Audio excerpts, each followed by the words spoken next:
Hello, everyone. Dennis Chela here with the Developing Leaders Gather Here podcast. I want to welcome you to our episode.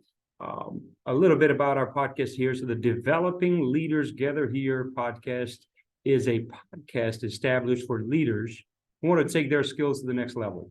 You see, our mission here is pretty simple. We want to provide you with the tools, knowledge, and inspiration that you need to grow as a leader and build high-performing teams. Each week, we'll bring you interviews with thought leaders and best practices from experts in the field of leadership development, along with practical advice and strategies that you can apply to your own leadership journey.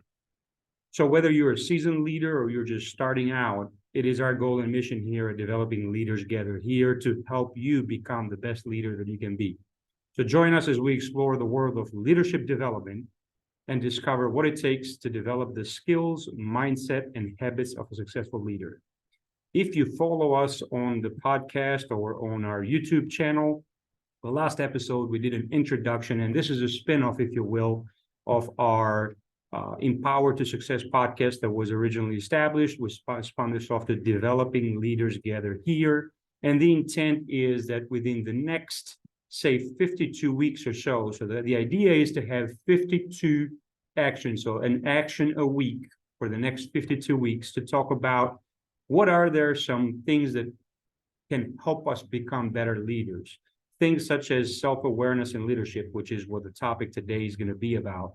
But what can you expect out of this podcast in the upcoming 52 episodes is going to be tools such as strategies for effective communication in the workplace, building trust with your team, setting and achieving goals, balancing work and life, encouraging leaders to set boundaries, developing emotional intelligence, effective time management, managing conflict in the workplace, and many, many more topics that, again, can aid and provide us tools or a roadmap, if you will, to develop us as leaders. So one question that you might have, or that I've been asked in the past is, hey, so what makes you an expert to speak on this topic? So I was like, you know what? I'm going to look the definition of expert to see what that says. And the good old Merriam-Webster says an expert, to be an expert, it implies extraordinary proficiency and often connotes knowledge as well as technical skill. So to call yourself an expert leader, first, I am far from being an expert leader. Hence the title of this podcast is Developing Leaders Gather Here, because I consider myself a developing leader, regardless of how many years or what different titles one might have in their leadership journey. I have made the commitment to never stop growing, never stop learning, and most importantly, live my mission of sharing what I've learned with others in an effort to continue on my growth journey, but at the same time, have an impact on others, just as others have had an impact on me. So by no means, if you're looking to partake on this podcast in here, think that you're learning from an expert, I do not want to disappoint you by letting you know that I'm not an expert in the topic. However, I am here because I want to develop, and I'd like to bring like-minded people that are into that development and leadership development journey to come along. So without further ado, we will jump on our first episode into the Developing Leaders Gather Here. Will be catered towards the concept of self-awareness. So creating self-awareness in our leadership journey. Why is self-awareness a crucial trait for any leader? Self-awareness is a crucial trait for any leader to possess, because it helps them understand what their strengths and weaknesses are and what impact can they have into others. And I think there's so many great analogies on this that one couple that come to my mind that I've experienced here lately is, first, you cannot pour from an empty cup. Right? That expression that is there, that visual is so important, that if you're wanting to lead others, if you're wanting to make an impact on others, you must first pull that mirror up and look at yourself and say, hey, what do I need to do and what do I need to equip myself with before I can have an impact on others? So this whole idea of creating awareness, self-awareness of where you stand as a leader, I think is our roadmap into this journey of developing ourselves. John Maxwell, I've had the opportunity and the blessing, if you will, to learn from him on a one-on-one setting and in a mentorship program, and be involved with the Maxwell leadership team. And one of the things that John says is that the toughest person that you would ever lead is yourself, right? So self-leadership and self-awareness, if you want to become a better leader, it starts with you leading yourself. It starts with you leading yourself. So how well do you lead yourself? What is it that you need? What is it that you are good at? What is it that you excel at? Those are some of the things that, without having the ability to create this self-awareness, you're going to struggle to be able to lead others. So self-awareness, the importance of understanding your strengths, the importance of understanding your weaknesses. And we'll chat a little bit later on, or we'll talk a little bit later on, I should say, about the importance of the leadership compass, right? But understanding that it starts with you. So what are some ways of how we can become more self-aware or understand where do we stand? Well, there's many personality tests out there that we can start. So if you have done any of the, whether it's the Myers-Briggs, whether it's the Big Five personality traits, whether it's DISC, whether it's, I just had the pleasure here this past week to spend some time with my organization and go through the situational leadership from Ken Blanchard's company. And that is a way for you to create some self-awareness as far as where is it that you stand? What is your leadership style like? But those are some avenues, or those are some ways that you can be a little more self-aware to understand what your strengths and weaknesses are. So again, you can get those tests done in various areas. There's a lot of research done online. A website worth noting, and I'll place this in the notes as well, is crystalknows.com. Again, the link will be on the website here, on the comments and the notes of the podcast. But Google up crystalknows.com personality tests. In there, you could have the opportunity, and it's a free website. And if you want to get more in-depth details or reports, there's a paid version as well. But in there, you can go through and do a Myers-Briggs, you can do a DISC, you can do a Big Five, and it gives you a good opportunity just to kind of understand. If you haven't partaken on any behavioral tests in the past, this gives you an opportunity to look at these personality tests and get some feedback to see where you stand. But it is a great opportunity, again, for you to get a peek into what some of your strengths or what your leadership style is like. Another way that you can truthfully generate some understanding or create a little bit of self-awareness is by seeking feedback from your colleagues or friends or peers about where you as a leader stand, right? What are some of your strengths? What are some of your growth? And somebody had cautioned me at one time in my career saying that, hey, be careful who you seek feedback from. And I mentioned family and friends earlier on, and that's where, if you want some candid feedback, right? I challenge you to read the book Radical Candor. Read the book Radical Candor by Kim Scott. So much gold into that book about the whole process of feedback. But the reason I bring that up, because feedback needs to be effective and needs to be candid. Friends and family oftentimes might strike your ego, if you will, and just kind of say, oh yeah, you're really good at this, you're really good at that, or I don't see anything that you need to improve. And that can mislead you into your leadership journey or creating awareness by yourself, because everything is fine and dandy. So as you seek feedback, I ask that you, or not ask per se, right, but I challenge you to look into where that feedback is coming from and how can that be more effective. So again, people that you work closely with, leaders in various settings, team members, peers, a 360-degree feedback process can be particularly useful. Provides feedback from multiple perspectives and can help leaders identify your blind spots, right? So again, from a self-awareness, I want to be able to understand what are some of my strengths, what are some of my weaknesses, what do I excel at, what are things that I need to improve on. We need to start on our developing leadership process with that, because the better you're aware of your strengths and weaknesses, the better then you can identify what it is that you need to work on, or what strengths do you need to leverage on various situations. If you're interested and would like to learn more about any of these assessments, if you go to www.learngrowinfluence.com, We have a couple of leadership assessments in there that you can take for free as well. And we can also set up a complimentary one-on-one and just have a dialogue, a discussion about some of your results from that assessment. www.learngrowinfluence.com and click on the assessments tab. So leaders who are self-aware. So why is it important to be self-aware, right? We're talking about this self-awareness as the first stacking block, if you will, in our leadership journey. So leaders who are self-aware can leverage their strengths to better support their team and make better decisions. So let's dive into that a little bit, right? If I know what my strengths are, I can leverage that in various situations and bring my team closer and then be able to push that forth for growth.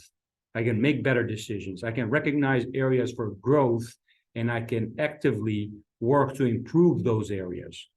By encouraging listeners to take a personality test and being able to push folks through and seek feedback from colleagues, what you're doing is you're pushing yourself to becoming a more self-aware and effective leader.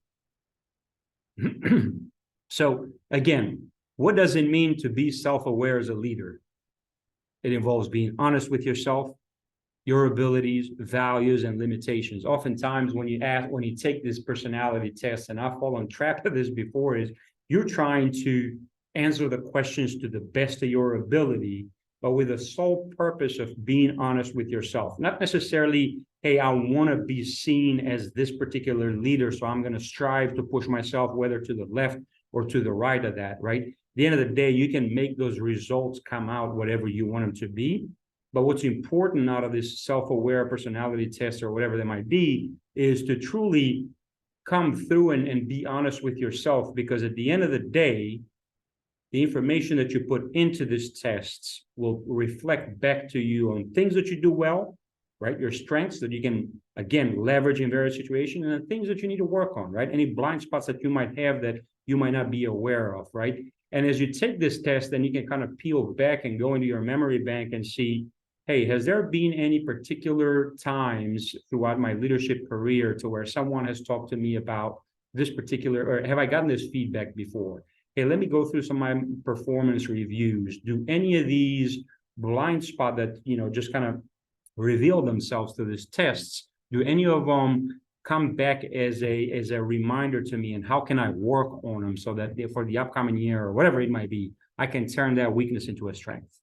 So those are some of the opportunities of, or the benefits, I guess, of creating this self-awareness and being able to come through. So again, seek feedback from others, ask team members, peers, mentors to provide you some honest feedback about your leadership style and behaviors, right? Initially, as you make yourself vulnerable, I think it is important that you state the why, right? If you've had that relationship with a mentor to where you're seeking feedback constantly on continuously improving yourself and your leadership style, then that'll be a natural approach to you. But if you have not done that, right, it's important to kind of state your why, because it can be a little uncomfortable at first. But I think, again, it is very important step in understanding how others perceive you by kind of stating your why and say, hey, listen, I'm embarking myself on this personal leadership development process, and your feedback, most importantly, your honest feedback, is going to help me succeed in this path. Can you help me out? So seeking feedback from others is one way. Reflecting on your values and motivations. That's a second thing that you can do to create self-awareness, right? Taking some time to think about, what are some of the driving factors that drive me forth? What are some of the things that I value and are most important to me? Could that be family? Could that be spending time with loved ones? Could that be the outdoors? Could that be your health? What is it, right? So being able to kind of take some time and reflect on your values and motivations, and understanding your own motivations can help you make better decisions and stay true to your principles. Because once you understand and reflect on your values and motivations, the things that are non-negotiables for you, then you can kind of look around and say, hey, how do this thing align with what I do, with my actions, with the way I lead, and so forth? Here it is May, right? May is our mental health month, and I don't think we'd be doing ourselves justice by not talking a little bit about mindfulness, right? So practicing mindfulness is another way of how you can develop your self-awareness as a leader. So mindfulness can help you become more aware of your own thoughts, emotions, and behaviors. And whether you realize it or not, your body, your mind, your being is constantly giving you signals of where you stand, what you need to do. And if you ignore those signals, if you ignore those processes, you're going to continue to find yourself deeper and deeper into that vicious cycle. So creating mindfulness is extremely important so that you know exactly where you stand, and practicing it, right? So you can do that again by whether it's journaling, so writing down your thoughts, emotions, and behaviors, and meditation. I had the opportunity here for starting in February 6th. I did a 60-day challenge with Mission 60, Jason Van Camp from a group, the Outliers Project, that I belong into, to where they challenged us to, not challenge, but the challenge itself was a 60 days back to back, to where you had to journal and you had to meditate and you had to work on not just mindfulness, but also physically, you had to read a book, and there were so many tasks that you had to do through. And I did that for 60 days. It was, the meditation piece was new to me, and it continues to be new to me, but I like the idea of intentionally writing your thoughts down, intentionally being aware of your thoughts, emotions, and behaviors, and kind of having that goal and saying, okay, I failed at this yesterday. I didn't do it as well as I wanted to, but I get another chance. I get a second chance to do that again today. So what am I going to try to do better on this particular day? So just creating that self-awareness there and incorporating that on your day-to-day routine is very powerful. All right. The other thing here, the last thing before we jump, we wrap this up, is to learn from others.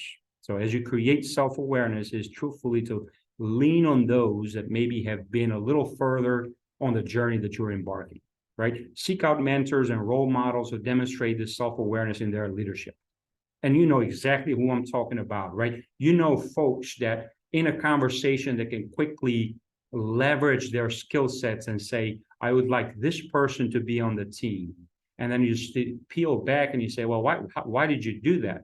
And they can quickly, or at least my experience being to say, hey, because I'm not good at that, but that individual is, so I'm going to leverage their strengths to complement my weaknesses and so forth. So what they're doing there is they're truly demonstrating self-awareness in their leadership, right? They're playing they're putting the people in place based on their strengths, their weaknesses, and so forth. But they're able to emphasize the piece of self-awareness by raising their hand and saying, I'm doing this because I need to add to my toolbox. I don't have this tool, therefore I need to read this book. I need to learn a little more. They're continuously looking, at least the mentors that I look up to, they're continuously looking on how to improve their leadership style. I have not met yet. I have actually met people that think that they've reached that leadership level and they are it, and there's nothing else to it, that check all the boxes. And that's not the mentors that I'm talking about. I'm talking the ones that continuously look for ways to learn, the ones that continually look for ways to be a little better today than yesterday. And the only people that they compare themselves to are their own selves, right? So those are the ones that I'm asking that you seek out, right? Seek those role models and those mentors who demonstrate self-awareness in their leadership. And as you do, pay attention to how they approach decision-making and how they interact with their teams. So that was the last quick recap here, right? So seek feedback from others, take any personality tests that you can find. crystalknows.com is a great website where you can do, again, they're for free. You can do your Myers-Briggs, your DISC, your 5 behaviors. There's all sorts of things you can see in there. Seek feedback from others. Honest feedback is very important about your leadership style and behaviors. Reflect on your own values and your motivations. Practice mindfulness and learn from others, right? Partner with a mentor. And mentors, you can find them in books, you can find them in podcasts, you can find them in people. There are different ways where you can find mentors that you can give accessibility to them. At the end of the day, in summary of this episode here, self-awareness is a crucial skill for effective leadership, right? So as we're starting to embark on this journey of becoming a better leader, right? Or developing ourselves as leader, it starts with us creating awareness of, hey, where do I stand in this journey? What is it that I need to work on? What is it I do well? What skills do I have so I can become a better leader? By being honest with yourself, recognizing your own strengths and weaknesses. You can take a SWOT analysis test as well, staying open to feedback. If someone is giving you some feedback, look for things that repeat themselves and look at how you can work and continue to improve on that feedback. You can become a more self-aware leader at the end of the day who's able to make better decisions and lead your team to success. Again, appreciate you guys listening to it. I'm gonna put some questions and answers and some comments on the end of the episode in here, but thank you so much for listening to it. If you have any questions or any options or any other suggestions, would love to jump to put those into the podcast in here. So that is it for this episode of Developing Leaders Together here. We hope you found it inspiring and informative and able to share that with someone else. One step closer to becoming the leader that you aspire to be. Again, if you have any questions or feedback, we'd love to hear from you. You can reach us on our website or social media channels. So our website is www.learngrowinfluence.com, and you can listen to this podcast on any platform that you choose to do so. It is available there. And at the same time, don't forget to subscribe to our YouTube channel, Developing Leaders Together here as well. Don't forget to tune in for the next episode. On our next episode, we're going to be talking about strategies for effective communication in the workplace. Strategies for effective communication in the workplace is our next episode. Again, today we talked about the importance of self-awareness in leadership. If you found this episode valuable, please share that with somebody that you think can use this as they continue to develop in their leadership journey. Thank you so much. Take care and have a great weekend ahead.